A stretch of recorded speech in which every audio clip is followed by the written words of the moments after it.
এবার ব্যক্তিগত আগ্নেয়াস্ত্রের লাইসেন্স নবায়নে 50,000 টাকা পর্যন্ত আগাম আয়কর বসাতে চায় জাতীয় রাজস্ব বোর্ড এনবিআর। পিস্তল, রাইফেল সহ ব্যবহৃত অন্যান্য অস্ত্রেও কার্যকর হবে এই কর, যা আরোপ হতে পারে আসছে অর্থবছর থেকেই। এছাড়া অগ্রিম আয়কর বসছে বিদ্যুৎ চালিত বিলাসবহুল প্রাইভেট কারেও। তবে সাধারণের কথা বিবেচনায় বাতিল হতে পারে নিত্য পণ্যের উপরে থাকা উৎসে কর। এমন সব প্রস্তাব অর্থমন্ত্রীর কাছে তুলে ধরেছে এনবিআর আয়কর অনুবিভাগ। বৃহস্পতিবার বাজেট বৈঠকে প্রধানমন্ত্রীর অনুমোদন পেলেই যা কার্যকর হতে পারে নতুন বাজেটেই। মনিরুল হাসানের রিপোর্টে বিস্তারিত। বর্তমান আইনে ব্যক্তিগত আগ্নেয়াস্ত্রের লাইসেন্স নবায়ন করতে হয় প্রতি বছর স্বরাষ্ট্র মন্ত্রণালয়ের অনুমোদন সাপেক্ষে, যা নিতে হয় জেলা প্রশাসকের দপ্তর থেকে। ব্যক্তিগত পিস্তল বা রিভলভারের লাইসেন্স নবায়নে 20,000 টাকা আর শটগান, রাইফেল বা বন্দুকের জন্য 10,000 টাকা ফি দিতে হয়, কিন্তু এতে নেই কোনো অগ্রিম আয়কর। তবে আয় বাড়াতে নতুন বাজেটে এবার সেখানেও হাত দিতে চায় এনবিআর। ফলে অস্ত্রভেদে লাইসেন্স নবায়নে আগাম আয়কর বসতে পারে 30 থেকে 50,000 টাকা। বৃহস্পতিবার প্রধানমন্ত্রীর অনুমোদন পেলে যা কার্যকর হতে পারে আগামী বাজেটে। যদিও এই খাতের ব্যবসায়ীরা বলছেন, বর্তমানে ভ্যাট ও উৎসে কর দিতে হয় 25%। ফলে নতুন করে এ আইটি আরোপ হলে বাড়তে পারে অবৈধ অস্ত্র রাখার প্রবণতা।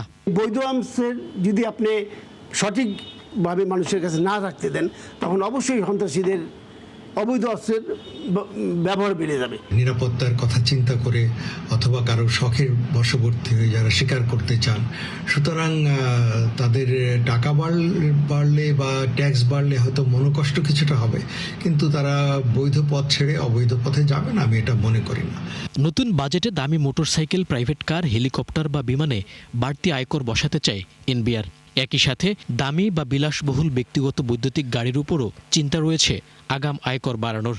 বর্তমানে কিলোওয়াট ভেদে যা সর্বোচ্চ 2 লাখ টাকা।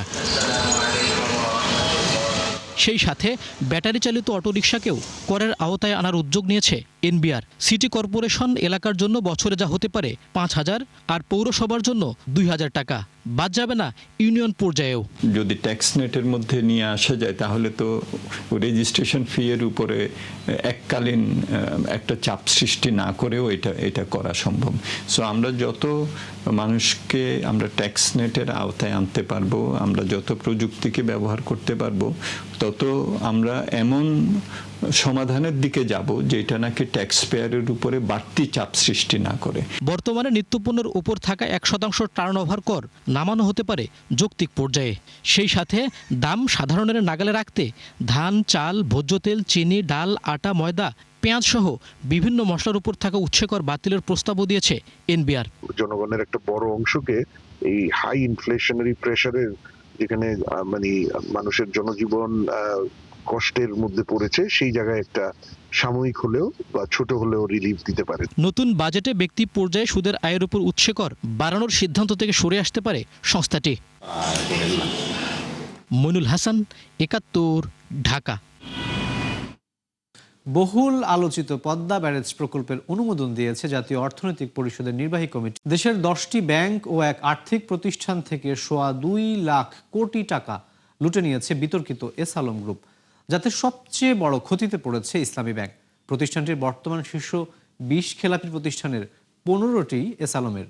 শুধু তাই নয়, বিপুল অর্থ খোয়া গেছে আরও অন্তত 8টি ব্যাংক থেকে।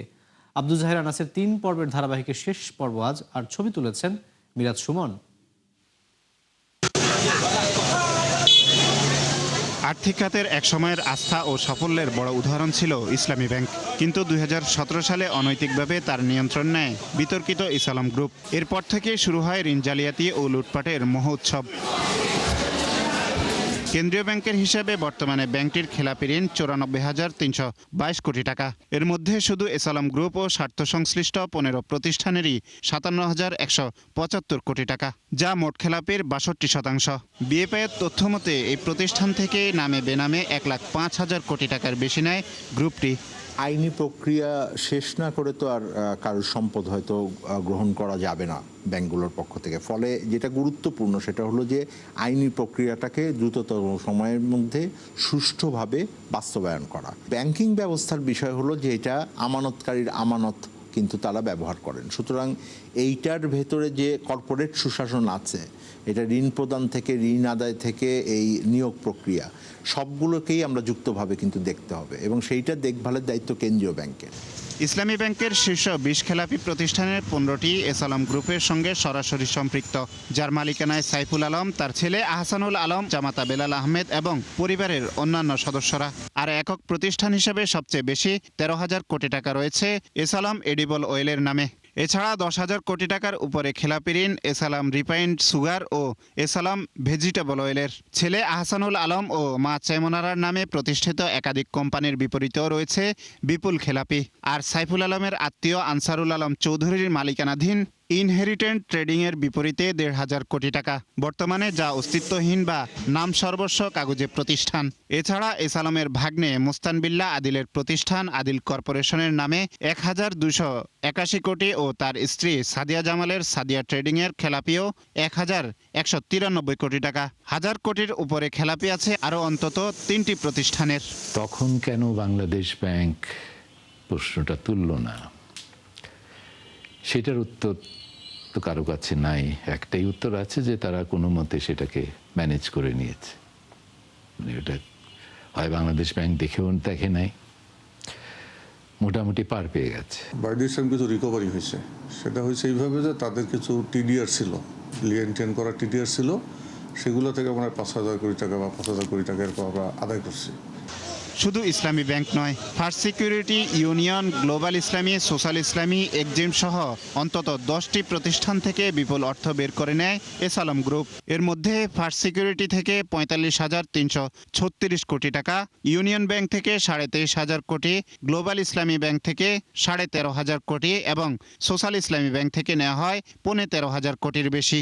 আগে এইগুলোকে ফ্রিজ করতে হবে, তারপর সেগুলোকে বিক্রয় করার অনুমতি নিতে হবে এবং বিক্রয়কৃত অর্থ দ্বারা তার লায়াবিলিটিস পরিশোধ হবে, এই ধরনের সুনির্দিষ্ট দিক নির্দেশনা থাকতে হবে, তবেই এগুলি বিক্রি করে লোন অ্যাডজাস্ট করা সম্ভব হবে।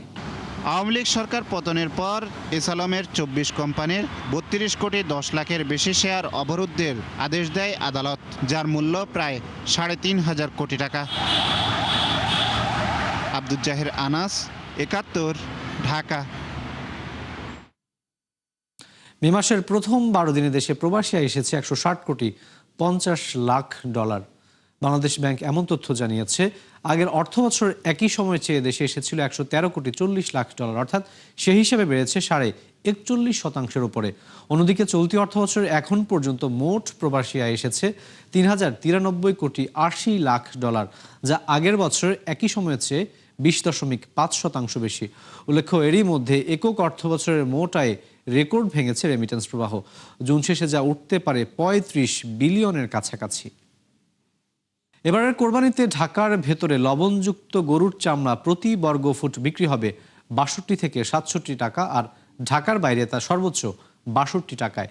বিকেলে বাণিজ্য মন্ত্রণালয়ের পর্যালোচনা সভা শেষে মন্ত্রী খন্দকার আব্দুল মুক্তাদির এসব তথ্য জানিয়েছেন। তিনি বলেছেন যে সারা দেশে খাসির লবণযুক্ত চামড়া প্রতি বর্গফুট 25 থেকে 30 টাকা ও বকরির 22 থেকে 25 টাকা ধরা হয়েছে। তিনি আরও জানান যে এবারের প্রায় 1 কোটির মতো পশু কোরবানি হবে, যেখানে থেকে সংগ্রহ করা চামড়া ব্যবহার হবে দেশীয় শিল্পে। প্রয়োজনে কিছু সময়ের জন্য ওয়েট ব্লু চামড়া রপ্তানিরও সিদ্ধান্ত নেওয়া হতে পারে। ট্যানারিগুলো সাভারে সরিয়ে নেয় চামড়া খাত বিপর্যয়ে পড়েছে উল্লেখ করে বাণিজ্যমন্ত্রী বলেছেন, পাচার রোধে আইন শৃঙ্খলা বাহিনীকে সতর্ক থাকতে হবে। গরুর চামড়া ঢাকার ভিতরে প্রতি বর্গফুট 62 থেকে 67 টাকা, ঢাকার বাইরে প্রতি বর্গফুট 57 থেকে 62 টাকা। আর সারা দেশে, ঢাকার ভিতরে বাইরে আর কোনো ক্লাসিফিকেশন নাই, সারা দেশে খাসির চামড়া 25 থেকে 30 টাকা, বকরির চামড়া 22 থেকে 25 টাকা। অবশেষে শুরু হলো শুল্কের অর্থ ফেরত প্রক্রিয়া। গেল সোমবার পর্যন্ত আমদানিকারকদের $35 বিলিয়ন ফেরত দিয়েছে মার্কিন শুল্ক বিভাগ। শুল্ক ফেরতের 1,26,000-এর বেশি আবেদনের বিপরীতে 86,874টির অনুমোদন দেয় মার্কিন আদালত। শুল্ক বিভাগের তথ্য বলছে যে জরুরি আইনের অধীনে ট্রাম্পের নেয়া শুল্কের $166 বিলিয়ন ফেরতযোগ্য, জানিয়ে কাজ করছেন তারা। উল্লেখ্য, ক্ষমতায় এসেই বাণিজ্য ঘাটতির দোহাই দিয়ে বিশ্বব্যাপী শুল্ক ঝড় তুলেন মার্কিন প্রেসিডেন্ট ডোনাল্ড ট্রাম্প, যা পরবর্তীতে অবৈধ ঘোষণা করে দেশটির আদালত। এক ঝাঁক নতুন প্রযুক্তি ও সুবিধার ঝলক নিয়ে অ্যান্ড্রয়েড শো 2026-এর আয়োজন করল গুগল, যেখানে নতুন নতুন প্রযুক্তির উদ্ভাবন ও কৃত্রিম বুদ্ধিমত্তার ব্যবহার আরও সহজ করার কথা জানিয়েছে মার্কিন প্রতিষ্ঠানটি। ভবিষ্যতের কথা মাথায় রেখে প্রযুক্তি বিশ্বের আধুনিকায়নে নিত্য নতুন সুবিধা যুক্ত করছে বৈশ্বিক এই জায়ান্ট। বিস্তারিত জানাচ্ছেন নুসরাত মৌমি। আগামী 19 মে বার্ষিক ডেভেলপার সম্মেলন আয়োজন করতে যাচ্ছে মার্কিন প্রযুক্তি প্রতিষ্ঠান গুগল। তার আগেই 12 মে এক ভার্চুয়াল শোর আয়োজন করে তারা, যেখানে দেখানো হয় নতুন প্রযুক্তির এক ঝলক। গুগল বুক, ল্যাপটপ সহ অ্যান্ড্রয়েড, জেমিনি এবং বিভিন্ন স্মার্ট যন্ত্রের জন্য একাধিক নতুন প্রযুক্তি ও সুবিধা যুক্তের ঘোষণা দেয় এই বৈশ্বিক জায়ান্ট। আয়োজনের সবচেয়ে আলোচিত ঘোষণা ছিল গুগল বুক। জেমিনি নির্ভর নতুন প্রজন্মের ল্যাপটপটির প্রধান আকর্ষণ ম্যাজিক পয়েন্টার। কৃত্রিম বুদ্ধিমত্তা চালিত এই কার্সরটি কোনো লেখা বা ছবির উপর রাখলেই আসবে প্রাসঙ্গিক পরামর্শ। এই ল্যাপটপে অ্যান্ড্রয়েড ফোনে থাকা অ্যাপগুলো সহজেই ব্যবহার করা যাবে। চলতি বছর বাজারে আনার ঘোষণা হলেও নির্ধারিত তারিখ বা দাম এখনো জানায়নি গুগল।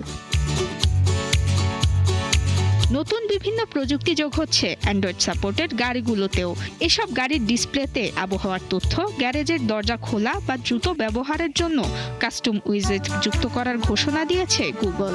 পাশাপাশি গুগল ম্যাপসে যোগ হয়েছে উন্নত 3D ডিসপ্লে সিস্টেম, যা চালককে নির্দিষ্ট লেন শনাক্তে সহায়তা করবে। শুধু তাই নয়, যুক্ত হবে ইউটিউবের ফুল HD ভিডিও দেখার সুবিধা। তবে গাড়ি থেমে থাকলেই শুধু চলবে ভিডিও, ইঞ্জিন চালু হলে শোনা যাবে শুধু অডিও।